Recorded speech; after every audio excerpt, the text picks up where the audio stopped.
말씀 같이 보도록 하겠습니다. 오늘은 마태복음 14장 1절에서 12절 말씀입니다. 마태복음 14장 1절에서 12절 말씀입니다. 우리 다 같이 일어나셔서 한 절씩 교독하고 마지막 12절 합독하겠습니다. 하나님 말씀입니다. 그때 분봉왕 헤롯이 예수의 소문을 듣고 그 신하들에게 이르되 이는 세례 요한이라 그가 죽은 자 가운데서 살아났으니 그러므로 이런 능력이 그 속에서 역사하는도다 하더라. 전에 헤롯이 그 동생 빌립의 아내 헤로디아의 일로 요한을 잡아 결박하여 옥에 가두었으니 이는 요한이 헤롯에게 말하되 당신이 그 여자를 차지한 것이 옳지 않다 하였음이라. 헤롯이 요한을 죽이려 하되 무리가 그를 선지자로 여김으로 그들을 두려워하더니 마침 헤롯의 생일이 되어 헤로디아의 딸이 연석 가운데서 춤을 추어 헤롯을 기쁘게 하니 헤롯이 맹세로 그에게 무엇이든지 달라는 대로 주겠다고 약속하거늘 그가 제 어머니의 시킴을 듣고 이르되 세례 요한의 머리를 소말에 얹어 여기서 내게 주소서 하니 왕이 근심하나 자기가 맹세한 것과 그 함께 앉은 사람들 때문에 주라 명하고 사람을 보내어 옥에서 요한의 목을 베어 그 머리를 소반에 얹어서 그 소녀에게 주니 그가 자기 어머니에게로 가져가니라. 12절 함께 읽겠습니다. 요한의 제자들이 와서 시체를 가져다가 장사하고 가서 예수께 아뢰니라. 아멘. 앉아주시기 바랍니다. 잠깐 기도하고 말씀 전하겠습니다. 아버지 감사합니다. 이제 말씀 앞에 섭니다. 우리 연약한 심령을 주님께서 아시오니 성령이여 주님께서 충만하게 역사하여 주셔서 듣는 우리 모두가 주의 말씀 앞에 엎드리게 하시고 살아계신 주의 말씀을 아멘으로 아버지 하나님께서 받을 수 있도록 역사하여 주시옵소서. 부족한 자의 모든 허물 가리시고 하나님의 영광만 아버지 하나님의 존귀하신 뜻만 드러낼 수 있도록 역사하여 주시옵소서. 감사드립니다. 예수님의 이름으로 기도드립니다. 아멘. 좌우 양옆으로 인사 나누겠습니다. 사랑합니다. 축복합니다. 네, 사랑합니다. 축복합니다. 네, 손만 하지 마시고 눈도 마주치시고 네, 밝게 인사도 나눠주시면 감사하겠습니다. 너무너무 반갑고 감사합니다. 오늘은 세례 요한이라는 제목으로 마태복음 강해 계속 이어가도록 하겠습니다. 우리 설교 시작하기 전에 우리 찬양팀 엄청 잘하죠? 깜짝 놀라셨죠 오늘? 네, 원래 이게 중간에 간주 넣는 게 이게 보통 어려운 일이 아니거든요. 네, 웬만한 이제 그 알려진 메이저 찬양팀 이상 가는 줄 믿습니다. 우리 찬양팀 엄청 고생 많이 하거든요. 박수로 한번 네, 우리 성도님들 위해서 위해주는 우리 귀한 찬양팀 너무너무 감사합니다. 지난 주 중에 제가 읽은 책 중에 김형석이라는 우리 철학가이시기도 한 우리 교수님이 쓰신 100년의 유산이라는 책을 읽었습니다. 100년의 유산. 왜 100년의 유산이냐면 이 김영석 교수님이라는 분은 연세대에서 철학을 가르치셨던 분인데 은퇴하신 지 이미 좀 오래됐고요. 이 책을 썼던 게 이제 작년에 발표를 했는데 써서 발표한 작년 시점으로 무려 연세가 106세가 되셨어요. 106세. 그래서 기네스에서 인정한 현존하는 최고령 작가 저자로 이렇게 기네스에서도 인정을 했다고 합니다. 이제 공식 제목은 100년의 유산, 그러니까 뭐 100년도 넘은 이 그 한 사람의 인생을 통한 유산이 되겠죠. 소 제목이 이래요. 106세 철학자가 기로 올린 최후의 인간학. 뭐 이런 소제목이 또 붙어 있습니다. 책을 읽어보면 그분 개인의 이 인생과 또 역사, 그분이 경험했던 일들, 특별히 다음 세대에게 이 100세 넘으신 이 할아버지 노 교수께서 남겨주시고 싶은 이런 이야기들을 남겨놨습니다. 이분이 일제강점기에 공부를 하셨어요. 일제강점기에 공부를 하셨는데 여러분들 잘 알고 계시는 그 윤동주라는 시인 아시죠? 또 황순원이라는 소나기 쓴 작가, 이런 분들과 공부를 같이 하셨던 분이라고 소개가 돼 있고 그분들과의 어떤 일화들도 이렇게 기록이 되어져 있습니다. 근데 이분이 기독교인이에요, 사실은. 근데 기독교인이면서도 현재 한국에서 어떤 종교나 어떤 사상, 이념들 이런 것들을 초월하여 많은 사람들에게 어떤 이 영감을 주고 또 존경받는 분이기도 합니다. 그래서 저도 책이 되게 궁금했어요. 이 100세가 넘으신 이분이 과연 어떤 이야기들을 하셨을까, 이 책을 통해서. 물론 이제 인상적인 부분들도 있기는 했는데 사실은 책을 읽으면서 내내 받았던 가장 큰 어떤 인상은 너무 당연한 얘기들인 것 같은 거예요. 너무 평범한 이야기들.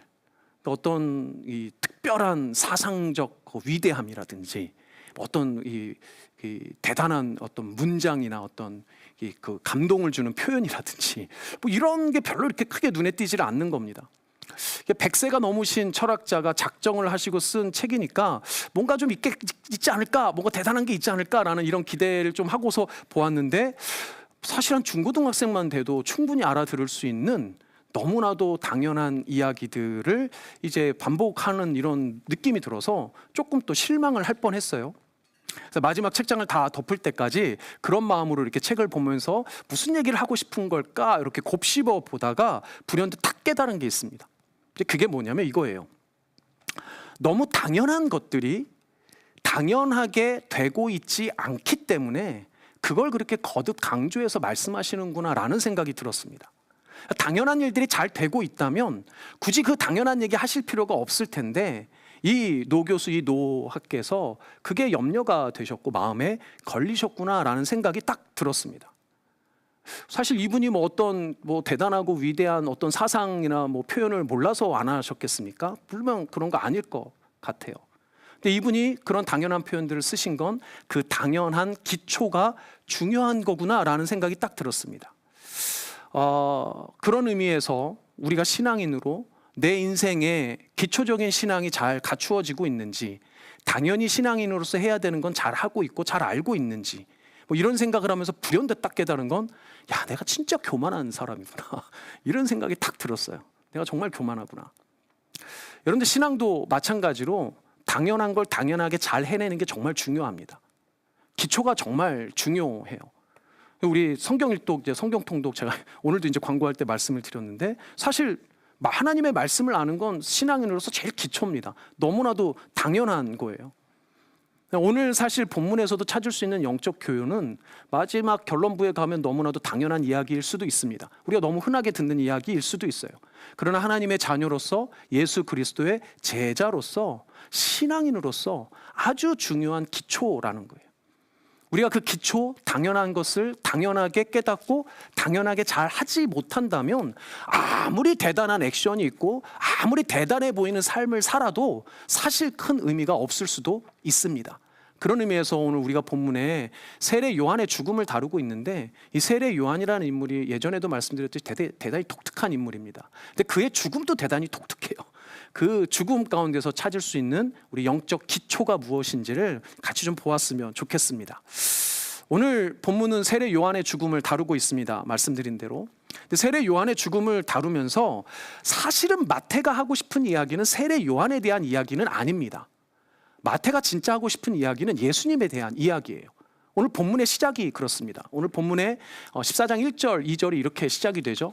그때 분봉왕 헤롯이 예수의 소문을 듣고 그 신하들에게 이르되, 이는 세례 요한이라 그가 죽은 자 가운데서 살아났으니 그러므로 이런 능력이 그 속에서 역사하는도다 하더라. 사실 마태가 이 부분을 기록한 이 당시 이 시점으로 보면 세례 요한은 이미 죽은 뒤였습니다. 이미 죽었어요, 세례 요한은. 여기서 요한의 죽음 이야기를 마태가 갑자기 꺼낸 이유는 예수님에 대한 소문을 당시 분봉왕이었던 헤롯이 들었기 때문이에요. 그러니까 예수의 소문을 들은 헤롯이 이전에 이미 죽었던 세례 요한의 죽음을 떠올린 겁니다. 세례 요한의 그 삶을 떠올리고 세례 요한이 자기에게 어떤 인물이었던지를 떠올리면서 예수님을 보니까 그 세례 요한이 떠오른 거예요. 그리고 그의 죽음을 마태가 기록하게 된 겁니다. 그러니까 오늘 본문에서 사실 마태가 세례 요한의 죽음을 꺼낸 이유는 예수 그리스도의 사역과 그분의 죽음에 직결된 이야기라고 생각하면 딱 맞는 겁니다. 마태는 이미 이전에 세례 요한이 감옥에 갇혀 있었다는 것은 이미 기록을 했었습니다. 제가 강조하지 않았고 여러분도 그냥 쓱 지나갔기 때문에 잘 못 보셨을 수도 있는데, 마태복음에만 무려 2군데서 세례 요한이 감옥에 있었다는 것을 이야기하고 있습니다. 마태복음 4장 12절에 보면 예수께서 요한이 잡혔음을 들으시고 갈릴리로 물러가셨다가 라고 기록하죠. 이 장면은 예수님이 이제 막 공생의 사역을 시작하는 단계예요. 예수님의 공생의 사역이 시작할 그 당시가 세례 요한은 사실 감옥에 갇히면서 그의 사역은 역사의 뒤안길로 사라지는 시점입니다. 두 사람의 역할이 체인지되는 시점이죠. 그리고 우리가 지난번에 마태복음 11장에서도 이렇게 기록합니다. 요한이 옥에서 그리스도께서 하신 일을 듣고 제자들을 보내요. 이 장면은 이제 한창 예수님이 공생의 사역을 하실 때예요. 공생의 사역을 한창 하시고 계실 때 요한은 감옥에 있었습니다. 그리고 감옥에 있는 요한은 감옥에서 제자들을 통해 예수님이 어떤 일을 하고 계신지를 들어서 알게 된 겁니다. 중요한 것은 예수님의 사역 당시에 세례 요한은 감옥에 있었고, 그리고 결국 그의 끝은 허무한 죽음으로 끝나버려요. 여기서 여러분들이 좀 기억해야 되는 게 한 가지 있는데, 그게 뭐냐면 마태복음 11장에서 세례 요한에 대한 설교를 이미 한번 했었습니다. 했었는지도 기억이 안 나시니? 뭔 얘기했는지도 기억이 안 나시겠죠? 그때 세례 요한에 대해서 강조한 건 죄송합니다. 잠시만요. 오늘 마이크가 자꾸 떨어지네요. 이제 육성으로 하라 그러는 건가? 자, 들리나요? 자, 그때 세례 요한에 대해서 강조했던 건 뭐냐면 세례 요한의 위치였어요. 위치, 포지셔닝. 세례 요한의 위치가 되게 특별한 위치다라고 말씀을 드렸습니다. 세례 요한은 성경으로 보면 구약과 신약 사이의 위치예요. 그리고 그 당시 민족으로 보면 예수님과 유대인들 사이에 위치합니다. 그리고 사실상 우리의 입장에서 보면 예수님과 세상 사이에 위치한 게 세례 요한의 위치였어요. 그 위치에 독특함이 있다라고 말씀을 드렸습니다. 여러분들 고래 싸움에 뭐가 터져요? 새우등이 터지잖아요. 이건 바로 아시죠? 여러분들 고래가 싸우는데 피해보는 건 그 사이에 낀 누구예요? 새우예요. 요한의 위치가 늘 그런 위치였습니다. 여러분들 남편이 제일 힘들 때가 언제예요? 시어머니와 아내 사이에 꼈을 때잖아요. 비슷해요. 세례 요한은 늘 사이에 낀 사람이었습니다. 그러니까 그의 인생이 몹시 고달픈 인생이었고, 어느 신앙인도 뭐 모세를 닮고 싶어요, 다윗을 닮고 싶어요, 뭐 바울을, 세례 요한 닮고 싶다는 사람은 없단 말이에요. 왜? 그의 인생이 몹시 비참했고 그의 죽음마저도 너무 초라했기 때문입니다. 근데 놀라운 점은 세례 요한은 그 위치를 언제나 고수했어요. 그 위치에서 그의 맡은 일, 당연히 해야 되는 일을 당연하게 해낸 것이 세례 요한이었습니다.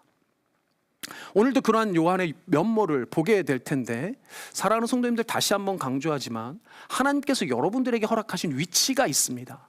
그 위치를 감사함으로 잘 감당해내는 것 너무나도 소중하고 중요한 일입니다. 기억하시는 우리가 되었으면 좋겠습니다. 다시 이제 세례 요한의 죽음으로 가볼게요. 세례 요한은 오늘 성경에서 이 기록된 세례 요한의 죽음은 어떻게 표현하면 성경에 기록된 여러 죽음의 모습 중에 가장 좀 초라한 죽음 중에 하나로 묘사가 되어져 있습니다. 그 세례 요한이 옥에 갇혔는데 누구의 감옥에 갇혔냐면 당시 유대 지역 중에서, 전체 유대 지역 중에서 갈릴리와 베레아라고 하는 지역을 다스리던 분봉왕 헤롯이랍니다. 헤롯의 감옥에 갇혀 있었어요. 분봉왕 헤롯 하면 여러분들이 좀 헷갈릴 수 있는데, 이 헤롯은 예수님이 태어나실 때 나왔던 헤롯이 아닙니다. 그 예수님이 태어나실 때 헤롯을 헤롯 대왕이라고 그래요. 우리가 보통 헤롯 대왕이라고 해서 역사적으로 아주 유명한 왕입니다. 그래서 로마에서 인정한 유대 지역의 왕이었어요. 그래서 헤롯은 헤롯 왕, 헤롯 대왕이라는 명칭을 씁니다. 근데 오늘 본문에 나오는 분봉왕 헤롯은 헤롯의 아들이에요. 그 헤롯 대왕의 아들입니다. 약간의 배경이 좀 필요한데, 헤롯 대왕은 아들이 여럿 있었는데요, 여럿 죽고 실제로 남아서 역사에 기록된 아들이 4명입니다. 근데 헤롯 대왕이 너무 유명해서 그 아들들도 다 헤롯이라고 이름이 붙었어요. 그래서 오늘 성경에도 헤롯이라고 된 겁니다. 대신에 이 헤롯은 분봉왕, 그러니까 그 지역을, 그 갈릴리와 베레아 지역만 다스렸던 그 분봉이라고 그래서 붙었어요. 실제로는 왕이 아닙니다. 로마에서도 인정하지 않았어요. 로마에서도 그 지방을 다스리는 지방 관리 정도로 알았지 실질적인 왕의 호칭을 주지는 않았습니다. 그래서 4명의 아들이 지 아버지가 다스리던 땅을 4분해서 나누어서 다스렸어요. 오늘 본문에 나오는 이 헤롯은 본래 이름이 뭐 안디바 혹은 번역에 따라서 안티파스라고 소개가 됩니다. 이 안티파스예요. 헤롯 안티파스, 헤롯 안디바라고 합니다. 그리고 이 헤롯 안티파스의 동생이 있는데, 친동생이 있는데 아켈레오예요. 그래서 헤롯 아켈레오라고 했고, 배다른 동생이 또 있습니다. 그러니까 아빠는 같은데 엄마는 다른, 그 엄마는 다른 그 배다른 그 동생이 빌립 1세, 빌립 2세 그래요. 거기도 똑같이 헤롯이라는 이름이 붙어서 헤롯 빌립 1세, 헤롯 빌립 2세 뭐 이런 식으로 명칭이 붙습니다. 근데 오늘 여러분들 본문에 보시면 헤롯 이 분봉왕 헤롯 안티파스가 사실은 생일 잔치를 벌이는데 아내가 등장하잖아요. 그 아내 이름이 헤로디아입니다. 헤로디아는 원래 이 촌수로 따지면 또 조카예요, 조카. 그러니까 배달은 조카예요, 배달은.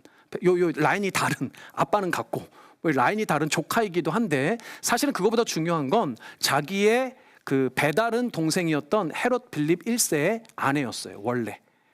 그런데 정치적인 이유와 세속적인 이유로 이 헤로디아가 원래 남편과 이혼하고 헤롯 안티파스와 결혼을 합니다. 그러니까 이 이혼과 결혼의 이 모든 과정은 대단히 세속적이고 대단히 정치적이며 비윤리적, 비도덕적이었어요.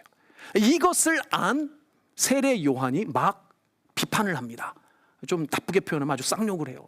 이런 하고서 욕을 막 합니다. 비판합니다. 그 비판한 내용을 오늘 이렇게 기록하죠. 이는 요한이 헤롯에게 말하되 당신이 그 여자를 차지했다고 하죠. 차지한 것이 옳지 않다 하였습니다. 그러니까 그 과정이 잘못된 거예요. 그러니까 막 비난을 하는 겁니다. 헤롯 입장에서는 세례 요한이 귀에 가시 같았을 거예요. 그렇죠? 그래도 그 지역에는 제일 그 권력가이니까 아무도 말 못할 텐데, 세례 요한이 자꾸 잘못됐다라고 막 이렇게 얘기하니까 아마 정말 죽이고 싶었을 것 같아요. 그런데 감옥에는 가둘 수 있었지만 죽일 수는 없었어요. 그 이유를 뭐라고 말하냐면 이렇게 말합니다. 여러분들 읽어볼까요? 시작. 헤롯이 요한을 죽이려 하되, 예, 두려워했어요. 헤롯이 두려워했습니다. 근데 이 헤롯의 두려움은 복합적이에요. 왜 복합적이냐면 헤롯은 자기가 요한을 해코지하면 해코지하면 뭔가 문제를 일으킬 군중들도 두려워했지만 사실 헤롯은 누구도 두려워했어요? 세례 요한도 두려워했습니다. 그래서 나중에 지금 막 세례 요한이 죽었는데도 예수님 소문 듣고 지금 막 두려워하는 장면이 나오지 않습니까? 자기의 권력을 전혀 두려워하지 않았던 세례 요한을 오히려 이 헤롯이 두려워하는 거예요. 우리도 마찬가지입니다. 여러분들, 우리가 세상을 살아가면서 여러분들이 정말 그리스도인답게 살아가면요, 세상이 우리를 두려워하게 돼 있어요. 믿으신 여러분들 되시길 바랍니다. 아멘. 그런데 이런 사실을 헤롯만 알고 있었던 게, 안티파스만 알고 있는 게 아니라 누구도 아냐면 헤로디아도 알아요. 헤로디아는 진짜 정치적인 목적으로 이혼하고 결혼했거든요. 그러니까 헤로디아는 진짜 더 미웠을 겁니다. 더 죽이고 싶었어요. 그러니까 헤롯도 또 이 헤로디아도 세례 요한은 너무나 죽이고 싶었는데 말씀드린 대로 쉽지가 않았던 거예요. 기회만 노리고 있었는데 마침 그 기회가 온 겁니다. 누구의? 헤롯의 생일 때. 헤롯이 생일날이 되어가지고 이 잔치를 벌이게 돼요. 이 생일 잔치에 헤로디아가 자신의 딸의 이름이 오늘 본문에 등장하지 않지만 마가복음에 보면 살로메라고 등장을 합니다. 살로메라는 딸을 등장을 시켜서 이 딸이 그 많은 사람들이 모인 앞에서 그 자기 아버지와 사람들을 기쁘게 하겠다고 춤을 춥니다. 이 춤을 추어서 헤롯을 기쁘게 하니까 이 헤롯이 확 넘어간 거예요. 여러분들, 살로메는 기록상 아마도 학자들이 대부분 추측하기로는 10대 중후반의 어린 소녀였을 거라고 예상들을 하고 있습니다. 그리고 여기서 이 살로메가 춘 춤은 뭐 인간적으로 보면 약간 음란한 춤? 약간 이런 좀 그런 춤을 추었던 것 같아요. 오늘 본문에 보면 14장 6절에 이렇게 이야기하거든요. 마침 헤롯의 생일이 되어 헤로디아의 딸이 연석 가운데서 춤을 추어 헤롯을 기쁘게 하니라고 기록합니다. 저 기쁘게 하다라는 단어가 우리 보통 이 카라라는 단어를 많이 쓰는데, 저기서 기쁘게 하다라는 단어는 좀 독특한 단어입니다. 그러니까 우리가 그냥 하나님을 기쁘게 합니다라고 할 때라는 표현이랑은 조금 달라요. 여기서 기쁘게 하니라는 그 동사는 기본적으로 일반적인 기쁨의 의미라기보다는 목적을 위한 기쁨이에요. 목적을 위한 기쁨. 그러니까 어떤 의미냐면 상대방에게 무언가를 얻어내기 위해서 그 사람의 마음을 만족시키는 기쁨이에요. 이게 사람들 사이에서 쓰이는 말이기도 한데 사실 부정적인 의미로만 쓰이는 건 아닙니다. 긍정적인 의미로도 쓰여요. 그런데 부정적인 의미로 오늘 본문에서 쓰인 거죠. 이게 신에게도 쓰입니다. 신에게 어떻게 쓰이냐면 신에게 내가 뭔가 얻어낼 게 있는 거예요. 신에게 뭔가 얻어낼 게 있어서 그 목적을 이루기 위해서 신을 어떻게 하는 거예요? 기쁘게 하는 거예요. 우리가 하나님을 기쁘게 할 때랑은 다르죠. 여러분들 뭐 하나님께 얻어낼 게 있어서 기쁘게 하시나요? 그런 게 아닌 거잖아요. 오늘 본문의 이 기쁘게 하니는 하나님을 기쁘게 해서 뭔가 얻어내기 위해서, 그 사람을 기쁘게 만족시켜서 뭔가를 얻어내기 위해서예요. 그러니까 살로메가 춤은 그 헤롯을 기쁘게 해서 만족시켜서 뭔가를 얻어내기 위한 거였어요. 뭘 원하니? 라고 물어봤는데 뭘 원하니? 라고 물어봤더니 뭘 얘기합니까? 세례 요한의 목을 요구한 거예요. 이거 그냥 얘기한 게 아닙니다. 헤롯이 이러거든요. 야, 네가 원하면 내가 다 줄게. 이런 식으로 표현을 해요. 오늘 본문에는 등장하지 않지만 여러분들 마가복음에 병행 구문이 있는데 사실은 오늘 본문에 대한 이야기를 조금 더 자세하게 써놓은 게 마가복음입니다. 되게 좀 독특해요. 왜냐하면 마가복음은 마태복음보다 분량이 적고 어떤 기사들을 축약해서 보통 기록하게 마련인데 오늘 이 본문에 대한 기사는 마가복음 6장에서 대단히 더 길고 조금 더 자세하게 기록을 합니다. 거기에 보면 이렇게 이야기합니다. 또 맹세하기를, 헤롯이 맹세하는 거예요. 무엇이든지 내가 내게 구하면 뭐까지 준대요? 내 나라의 절반까지도 떼어주겠다는 거예요. 이걸 사람들 앞에서 약속을 합니다. 근데 살로메가 뭘 요구하는 거예요? 세례 요한의 목을 요구한 거예요. 그러니까 자기가 한 이 말을 주워 담을 수가 없기 때문에 그 청을 들어줍니다. 살로메의 청을 들어서 또 그냥 얘기하지 않죠. 목을 쳐서 참수를 해서 그 목을 쟁반에 소반에 담아서 달라고 말을 합니다. 얼마나 잔인해요. 무섭고. 그런데 헤롯이 그 청을 그대로 들어줍니다.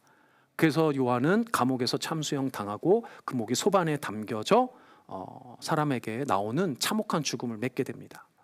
이렇게 보면 세례 요한의 죽음은 헤롯 안티파스가 가지고 있는 어떤 두려움과 어떤 경솔함, 그리고 헤로디아라는 이 여인이, 간악한 여인이 가지고 있었던 탐욕과 시기, 그리고 살로메라는 이 어린 여자의 음란한 유혹과 그 다음에 광기죠. 그런 자기 입으로 목을 쳐가지고 그 어린 애의 입에서 나올 말입니까? 이 광기가 담겨져 있는 죽음이에요. 여러분들 세례 요한은 예수님도 인정한 가장 위대한 사람이었습니다. 예수님께서 직접 인정한 사람이었고 성경의 역사상 그와 같은 선지자가 없다라고 우리는 기억하고 있죠. 그런데 세례 요한은 이렇게 죽음을 맞이했어요. 가장 위대한 삶을 살았던 인물이라고 하기에는 그의 죽음이 너무나도 초라했습니다. 그래서 오늘 설교 제목을 세례 요한 이렇게 잡았어요. 그의 죽음을 기리는 마음에서. 그의 죽음이 이렇게 비참하고 초라했습니다. 그런데 그럼에도 불구하고 그의 죽음이 담고 있는 놀라운 영적 교훈이 한 가지가 있어요. 사실 오늘 본문 설교를 준비하면서 어떤 곳에 포인트를 잡아야 될까 되게 고민이 좀 많이 됐습니다. 그리고 본문이 담고 있는 의미가 뭐고 우리에게 교훈은 뭘까라는 고민이 좀 많이 됐는데 처음에는 세례 요한의 죽음을 초래한 헤롯이나 헤로디아나 살로메가 가지고 있는 그 여러 악한 모습들에 대해서 강조하고 포인트를 둬야 될까라는 생각이 들었어요. 우리에게도 헤롯과 같은 두려움이 있습니다. 우리에게도 헤로디아와 같은 탐욕이 있죠. 우리에게도 살로메와 같은 어떤 음란함과 광기가 있습니다. 우리도 세례 요한을 죽였고 더 나아가 예수님을 죽인 건 바로 우리다라는 이런 이야기를 할 수 있을 것 같아요. 틀린 이야기는 아닙니다. 세례 요한 그 죽음은 사실 우리로 하여금 그 죽음을 초래한 여러 가지 우리의 부정적인 죄악에 대한 고발이기도 하기 때문에 그다지 틀린 얘기는 아니에요. 그래서 이렇게 얘기할 수 있습니다. 우리도 그 두려움을 극복해야 됩니다. 우리는 그 탐욕을 버려야 합니다. 우리에게 있는 그 음란함을 멀리합시다. 이런 식으로 갈 수도 있었을 것 같아요. 그런데 다 중요한 부분도 맞고 설교의 주제로도 손색은 없는데 진짜 이 세례 요한의 죽음을 오늘 이 본문에서 다룬 이유가 그것 때문일까라는 생각이 들었어요. 왜냐하면 몇 가지 부분에 좀 이상한 부분이 있습니다. 첫 번째는 이겁니다. 오늘 본문의 제일 마지막 절이 이렇게 끝이 나요. 요한의 제자들이 와서 시체를 가져다가 장사하고 가서 누구께? 예수께 아뢰입니다. 세례 요한의 제자들은 스승의 시신을 모셔다가 장례까지 다행히도 감사하게 잘 치루었어요. 그런데 본문의 마지막은 이 사실을 예수님께 전한 것으로 끝이 나요. 왜 그럴까? 왜 그럴까? 왜 이 소식이 예수님께 필요했을까? 예수님은 세례 요한의 무엇을 듣고 싶으셨을까? 그리고 또 하나는 세례 요한에 대한 이 죽음의 기록에 앞서 이미 말씀드린 것처럼 예수님의 소문을 듣고 헤롯이 요한을 떠올렸다는 거예요. 그래서 우리가 지난주에 사실 다루지 않았지만 13장의 마지막 부분에 저희가 다루지 않는 본문이 하나가 있습니다. 그 본문에 한 가지 중요한 말씀이 있는데요. 마태복음 13장 57절입니다. 예수를 배척한지라 예수께서 그들에게 말씀하시되 선지자가 자기 고향과 자기 집 외에서는 존경을 받지 않음이 없느니라 하시고. 이 부분은 예수님이 본인의 고향과 같은 나사렛에서 배척당한 스토리를 이야기합니다. 심지어는 자기 친족들에게까지 배신당하고 배척당해요. 별로 이렇게 환영받지 못합니다. 근데 그 일을 겪으면서 하신 말씀인데, 저기에서 선지자라고 하는 표현은 본인에 대한 이야기도 하겠지만 사실은 세례 요한도 포함된 이야기라고 할 수 있어요. 세례 요한도 결국 자기 나라에서 배척당하고 죽음을 맞이했고, 물론 예수님도 마찬가지입니다. 근데 이렇게 비교해 보면 여러분들, 예수님의 죽음과 세례 요한의 죽음은 닮은 데가 있어요. 어떻게 닮았습니까? 예수님도 빌라도라는 인물이 가지고 있었던 두려움의 제물이었어요. 그리고 예수님도 바리새파나 당대 종교 지도자들의 욕심, 그들의 시기가 발단이 됐습니다. 그리고 그들은 선동했어요. 누구를? 유대인들을. 그 유대 군중들은 그 선동에 사로잡혀서 광기를 부리죠. 그 광기와 함께 예수님을 십자가에 결국 못 박게 됩니다. 사실은 세례 요한의 죽음의 배경에는 예수 그리스도의 죽음이 이미 예견됐다라고 봐도 큰 무리가 아니에요. 그런데 그 중에서도 가장 중요한 메시지는 뭐냐면, 세례 요한의 죽음은 예수님의 죽음과 마찬가지로 생명을 위한 죽음이었다는 거예요. 생명을 위한 죽음이었어요. 여러분들 다시 한번 돌아보면 세례 요한이 헤롯과 헤로디아를 꾸짖은 이유는 뭡니까? 그들의 죽어가는 생명이 안타까워여서요. 헤롯과 헤로디아도 죽어가는 영혼이었습니다. 예수를 알지 못했을 뿐만 아니라, 복음을 알지 못했을 뿐만 아니라 하나님을 따르는 삶을 살지 않았던 이방인의 사람들이었어요.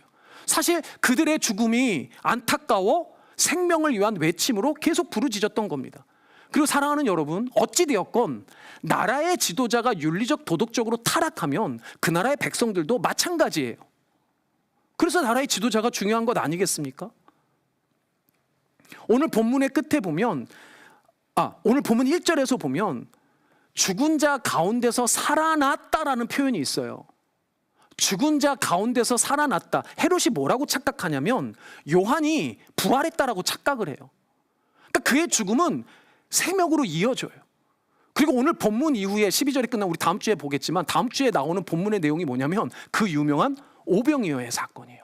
예수님이 이 사건의 얘기를 쭉 이 흐름 속에서 결국 행하신 건 뭐냐면 오병이어의 기적입니다.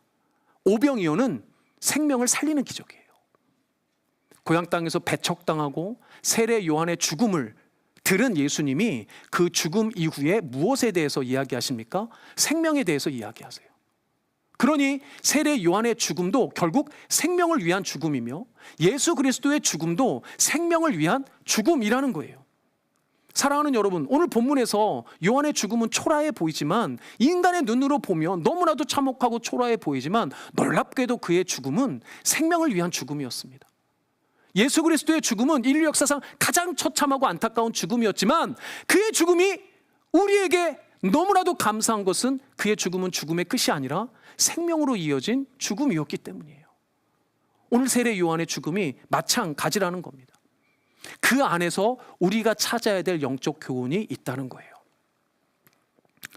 세례 요한도 예수님과 마찬가지로 배척당했습니다. 결국 참혹한 죽음을 맺게 됐어요. 그런데 요한도 그 사실을 알았을까요? 몰랐을까요? 알았을 겁니다.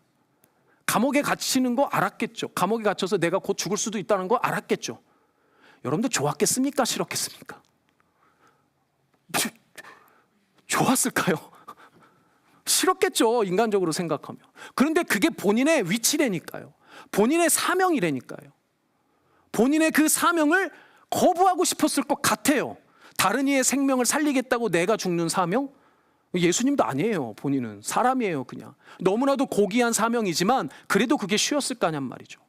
결코 그러지 않았을 겁니다. 그런데 오늘 본문의 기록도 그렇고, 여러분들 세례 요한에 관련된 모든 성경의 기록을 다 찾아보십시오. 다 찾아봐도 아무리 찾아봐도 찾을 수 없는 세례 요한의 이야기가 있는데, 그게 뭐냐면 세례 요한은 자신의 위치와 사명에 대해서 이렇다 저렇다 불만 불평한 적이 한 번도 없어요. 단 한 번도 없습니다. 사실 세례 요한을 따르는 사람들 많았습니다. 예수님 이전에 세례 요한은 유대인들 사이에서 상당히 존경받는 사람이었고 칭송받는 사람이었어요. 많이 존경받았을 겁니다. 가장 위대하다고 여김받는 선지자였어요. 분명해요. 돈을 벌려고 했으면요, 얼마나 많이 갖다 바쳤겠습니까? 그러지 않았겠어요? 명예욕, 출세욕을 부리겠다면 아마 얼마든지 채울 수 있었을 겁니다. 근데 세례 요한은 그 존경의 자리, 칭송의 자리에 있지 않았어요. 다 마다하고 감옥에 갔으며 다 마다하고 기꺼이 죽음을 맞이했습니다. 여러분들 다시 한번 생각해 보세요. 세례 요한이라고 메뚜기하고 석청만 먹고 싶었겠습니까? 여러분들 요즘에 유기농 자연식 건강식이라고 여러분들 메뚜기만 맨날 먹으라면 먹겠어요?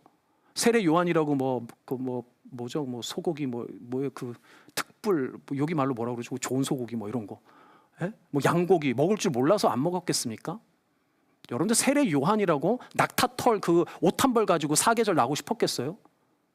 좋은 옷 못 입어서 좋은 것도 더 못 가져서 가질 돈이 없어서 누가 안 준다고 해서 그 절대 아닙니다. 여러분들 저를 포함해서 우리 누구나 다 잘 먹고 잘 입고 잘 살고 싶어요. 그 인간의 당연한 마음입니다. 다들 사람에게 인정받고 싶죠. 다들 기왕이면 더 출세하고 싶고 더 유명해지고 싶어요. 다 그렇습니다. 여러분들 인플루언서 그 귀찮을 것 같아요. 근데 인플루언서 된 사람 중에 인플루언서 자리 내려놓고 그냥 나오겠다는 사람은 아무도 없습니다. 오히려 자기가 잊혀질까 봐 두렵죠. 겉으로는 이런 걸요. 저는 부족한 사람이에요. 저는 존경은 무슨. 말은 그렇게 할 수 있죠. 근데 우리의 진짜 내면은 어떻습니까?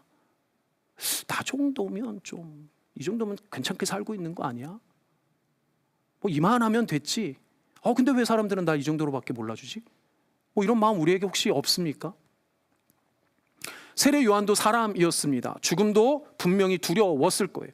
그럼에도 불구하고 그 두려움을 무릅쓰고 윤리적으로 도덕적으로 타락했던 헤롯과 헤로디아에게 그 비판을 멈추지 않았습니다. 감옥에 갇혔어도 멈추지 않았고 죽음 앞에서도 멈추지 않았어요. 그게 오늘 성경 본문에서 사실 말하고 있습니다. 아까 전에 읽었던 4절에 보면 이는 요한이 헤롯에게 말하되 이렇게 돼 있어요.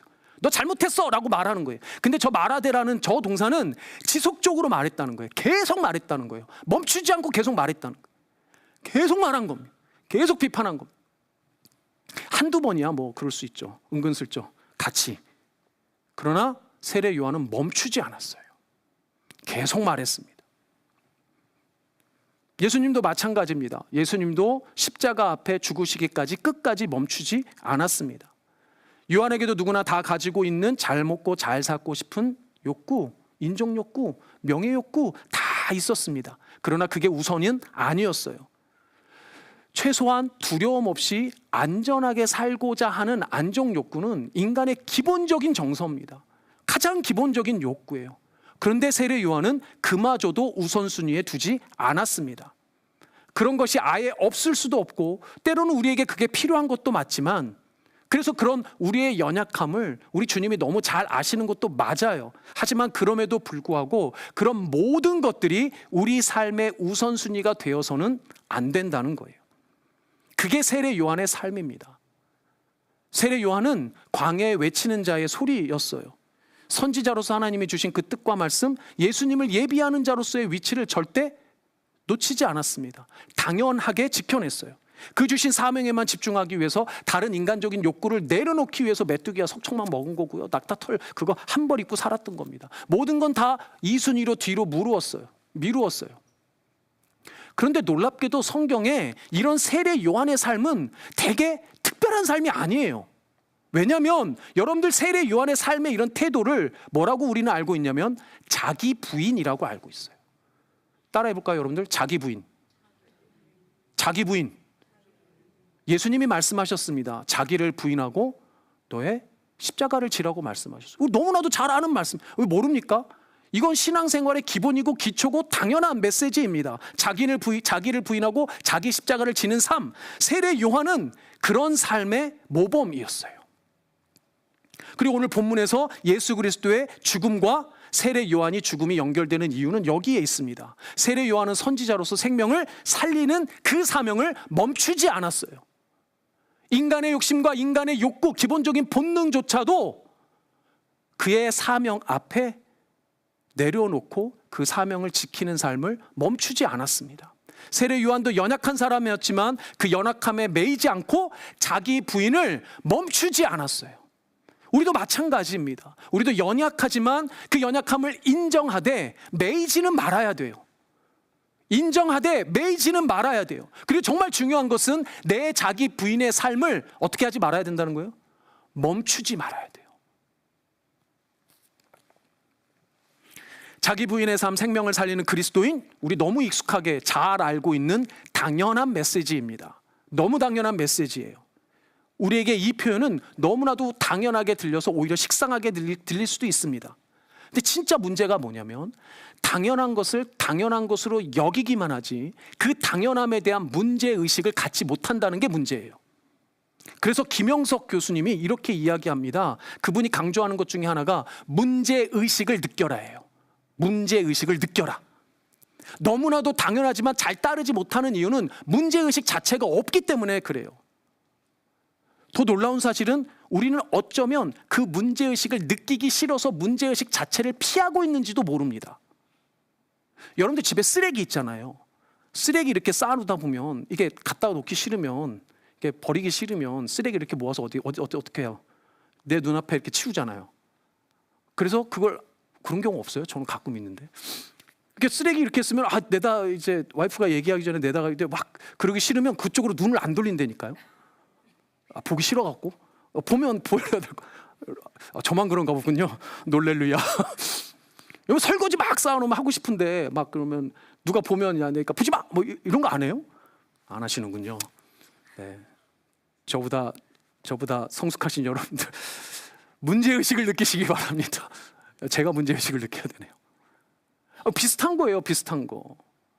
문제가 문제임을 인지하기 싫어서 문제 자체를 피하는 게 사실은 우리의 본성이라니까요.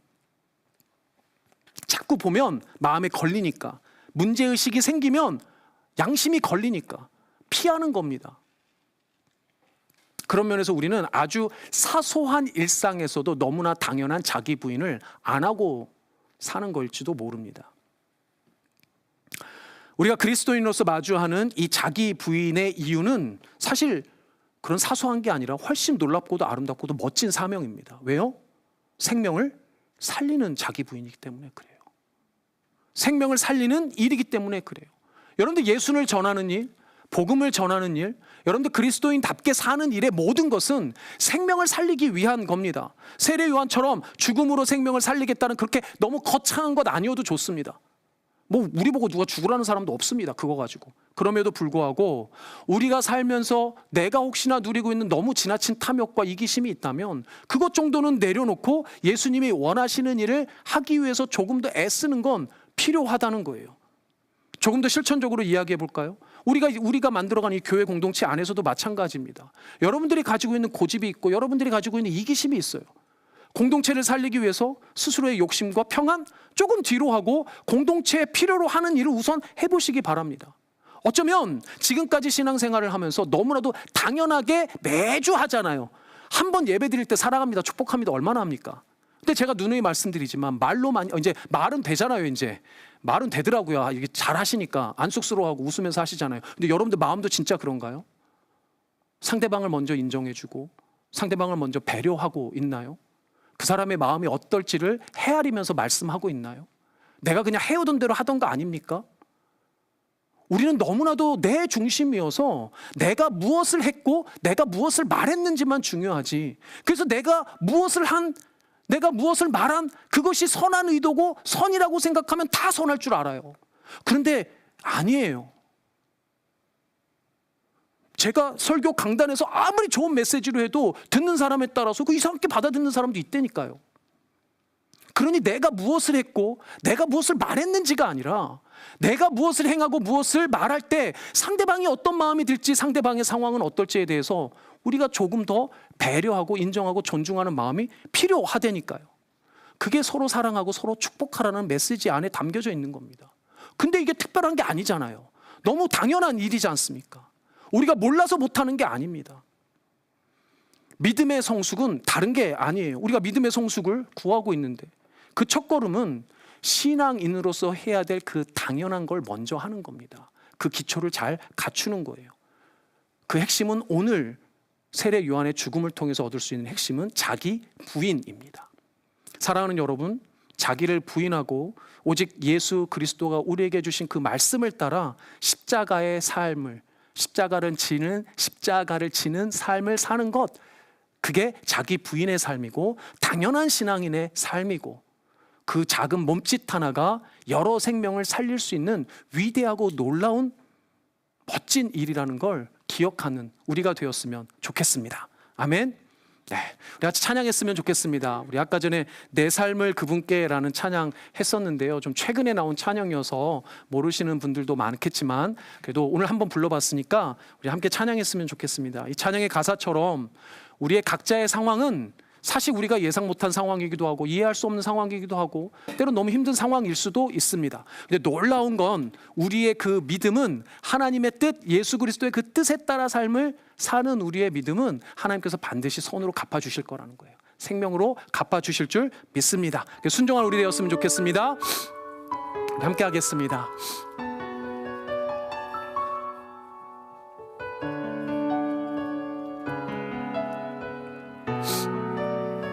나의 삶을 그분께, 나의 삶을 그분께 맡겨드렸음에도 헤아릴 수 없는 그게 바로 우리의 연약함입니다. 내 모습 주님을 닮기 원했음에도 이해할 수 없는 상황 속에서 다시 한번 합니다. 나의 삶을 그분께 맡겨드렸음에도 헤아릴 수 없는 상황 속에서 내 모습 주님을 닮기 원했음에도 이해할 수 없는 상황 속에서 마주했던 모든 순간들을 떠올려 돌아보면 나는 알 수 없네. 하지만 그 길 가길 원합니다. 보이지 않는 길을 우리 믿음으로 나아가길 원합니다. 믿음으로 향하길 원하네. 아멘. 나는 믿네 주님의 뜻을 이해할 수 없는 현실 속에서도 그저 따라 나의 믿음 당신을 향한 깊은 노래 짙은 고백 드림으로 그저 따라갑니다. 나는 믿네 주님의 뜻을 이해할 수 없는 현실 속에서도 그저 따라갑니다. 나의 믿음 당신을 향한 깊은 노래 짙은 고백 드림으로 그저 따라갑니다.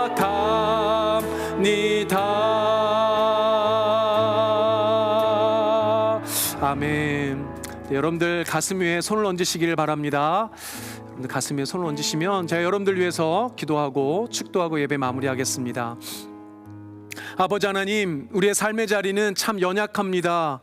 때때로는 이해할 수 없고 때때로는 다 알 수 없는 아버지 하나님의 놀라우신 뜻 담겨져 있음에도 불구하고 우리가 감당하기 어려울 때가 있습니다. 그러나 그 상황에서조차 아버지 하나님 굳게 믿는 그 믿음 허락하여 주시옵소서. 우리 사랑하는 우리 성도님들 삶의 모든 자리에 주님께서 허락하신 그 믿음 붙들고 살아낼 수 있도록, 그리하여서 우리가 깊은 노래 감사의 고백으로 늘 주와 동행하며 오늘 주신 말씀처럼 늘 자기 부인하는 삶으로 생명을 살려낼 수 있는 놀라운 놀라운 주님의 놀라운 하나님의 기쁨의 통로, 감사의 통로, 생명의 통로가 될 수 있도록 주님께서 역사하시고 함께하여 주시옵소서. 힘이 필요한 우리 성도님들에게 힘을 주시고 능이 필요한 우리 성도님들에게 능을 주셔서 늘 아버지 하나님의 뜻을 따라 살아가시는데 부족함이 없도록 아버지 하나님께서 부어주시고 채워 주시옵소서. 지금은 우리를 구원하여 주신 예수 그리스도의 은혜와 아버지 하나님의 사랑과 성령 하나님의 교통하심이 주님 앞에 머리 숙여 경배하며 아버지 하나님의 뜻, 주님의 놀라우신 그 사랑, 생명을 살리고자 하시는 그 일에 마음껏 동참하길 소원하고 특별히 자기 부인하는 삶으로 주님과 동행하기를 간절히 소망하고 작정하는 우리 사랑하고 사랑하는 블루진 한인교회 모든 성도님들의 머리 위에와 이들의 가정과 일생 위에 먼 타지에 있는 가족들에게까지 지금으로부터 영원토록 함께 있을지어다. 아멘.